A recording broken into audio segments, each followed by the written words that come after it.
1000 পুলিশকে মেরে বড় প্রভাব ফেলতে মেসেঞ্জার গ্রুপে পোস্ট দেন শিবির কর্মী আনাস। নাশকতায়ও সক্রিয় অংশগ্রহণ ছিল তার।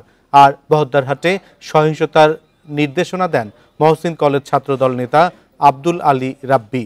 দুজনের মুঠোফোন থেকে এসবের ছবি ভিডিও উদ্ধার করেছে পুলিশ। জানাচ্ছে রাষ্ট্রের ক্ষতি করতেই তাণ্ডব চালানো হয়। পুলিশ মারলে ফলাফল আসবে, তাই মারতে হবে 1000 পুলিশকে। গেল শুক্রবার চট্টগ্রামে সংঘর্ষ চলাকালে মেসেঞ্জার গ্রুপে এভাবেই পোস্ট দেন আন্তর্জাতিক ইসলামী বিশ্ববিদ্যালয়ের শিক্ষার্থী আনাসউদ্দিন চৌধুরী। তার মোবাইল থেকে এমন ছবি উদ্ধার করেছে পুলিশ। সেদিন লালদিঘি থেকে একটি মিছিল বের হয়ে নিউ মার্কেটের সামনে পুলিশ বক্স ও বিভিন্ন স্থাপনা ভাঙচুর করে। পুলিশ জানায় শিবিরের সেই মিছিলও ছিলেন আনাস।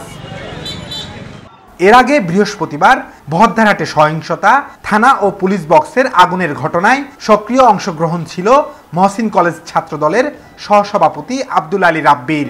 তার মুঠোফোন ঘেঁটে সেদিনের ভিডিও উদ্ধার করেছে পুলিশ।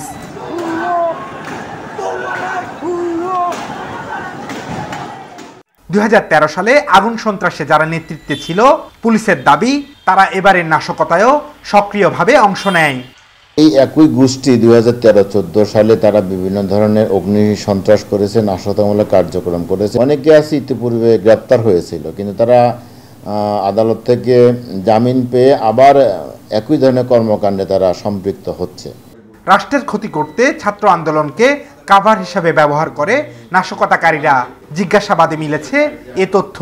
রাজনৈতিকভাবে সম্পৃক্ত বিশেষ করে বিএনপি এবং জামাত শিবিরের বিভিন্ন নেতা কর্মীগণ এই নাশকতামূলক কর্মকাণ্ডে যুক্ত হয়েছেন আমরা পর্যায়ক্রমে তথ্য পাচ্ছি এবং তাদের তালিকা প্রস্তুত করা হচ্ছে। আরও যাদেরকে আমরা শনাক্ত করেছি তাদেরকে প্রত্যেককে আইনের আওতায় নিয়ে আসা হবে।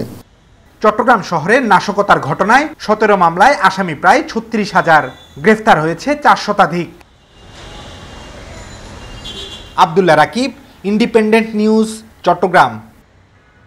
এ নিয়ে আরো জানাতে চট্টগ্রাম থেকে যুক্ত হচ্ছেন সহকর্মী আলমগীর সবুজ। আলমগীর সবুজ, যাদের বিরুদ্ধে অভিযোগ, যাদের মুঠোফোন থেকে, যাদের মেসেঞ্জার থেকে নির্দেশনাগুলি দেয়া হয়েছে, তারা কি গ্রেপ্তার হয়েছেন?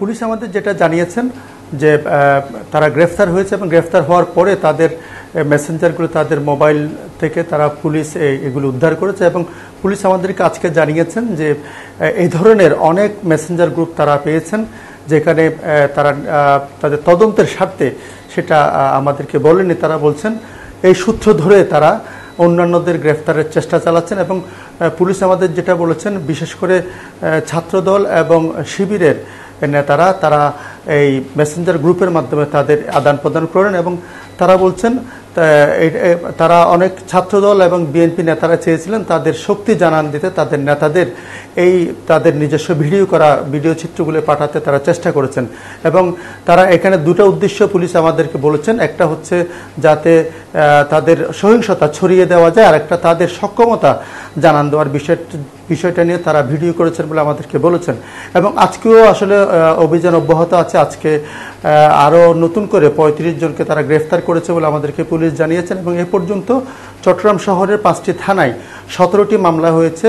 এর মধ্যে 4 শতাধিক গ্রেফতার হয়েছে, যাদের মধ্যে শিবির এবং ছাত্রদলের অনেক নেতাকর্মী আছেন বলে পুলিশ আমাদেরকে জানিয়েছেন এবং জেলাতেও অনেক গ্রেফতার অভিযান চলছে এবং পুলিশ জানাচ্ছে তারা শিবির এবং ছাত্রদলের মেসেঞ্জার গ্রুপকে ধরে তারা তাদের অভিযান অব্যাহত রেখেছেন এবং শীঘ্রই এই সমস্ত বিষয়ে গণমাধ্যমকে জানানো হবে বলে আমাদেরকে জানিয়েছেন। আলমগীর সবুজ, আপনাকে অনেক ধন্যবাদ।